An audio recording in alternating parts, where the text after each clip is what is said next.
Hello, this is Doug, the 2-Minute Gardener. Well, about 6 months ago, my mom passed away from cancer, and she was a great gardener. And when I was cleaning out her garage, I found this seed packet for some bee balms, and I'd never grown bee balm before. I knew it was a fun perennial. So I just threw the seeds into the rose garden and forgot about it. Well, about 4 months later, these huge purple flowers exploded all over that back part of the rose garden, which was perfect because these were plants were about 4 to 5 feet tall, and they were just covered with these amazing purple flowers. And then I discovered that bee balm is a great pollinator plant. The bees love it. I mean, look at the bees on this one. Hummingbirds love it. Butterflies love it. It is a wonderful, wonderful plant for a pollinator garden. But that was just the start. This wonderful perennial, which is great for USDA zones 3 through 9. It really can't handle the frost. And again, it's a perennial. It'll just die to the ground and come right back up. Is a fabulous summer blooming plant that is also rabbit and deer resistant.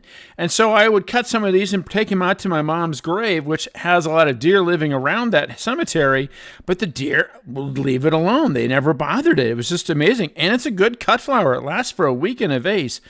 But that's not the best part. The best part is this plant is extraordinary for herbal medicine and culinary uses. Bee balm has been found to relieve gas, nausea, upset stomach, indigestion, fungal infections, yeast infections, skin infections, rash, sore throats, headaches, and sore muscles. You can use it in teas. If you grind up the leaves, it smells just like a tea leaf. It has a very potent smell. It's really wonderful. You can use it to flavor salads and drinks and meats. It's a great culinary cooking type herb. It is edible. Even the flowers are edible. You could feed them to tortoises and stuff.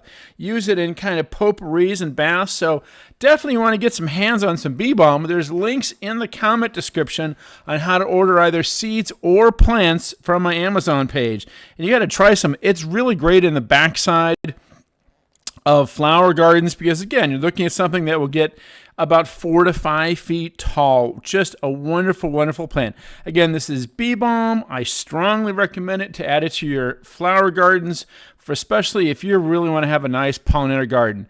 Well, that's all the time we have for today. This is Doug, the 2-Minute Gardener, saying if you enjoyed this video, hit that like button and subscribe to get more of my garden videos. Until next time, this is Doug, the 2-Minute Gardener, saying thanks for watching.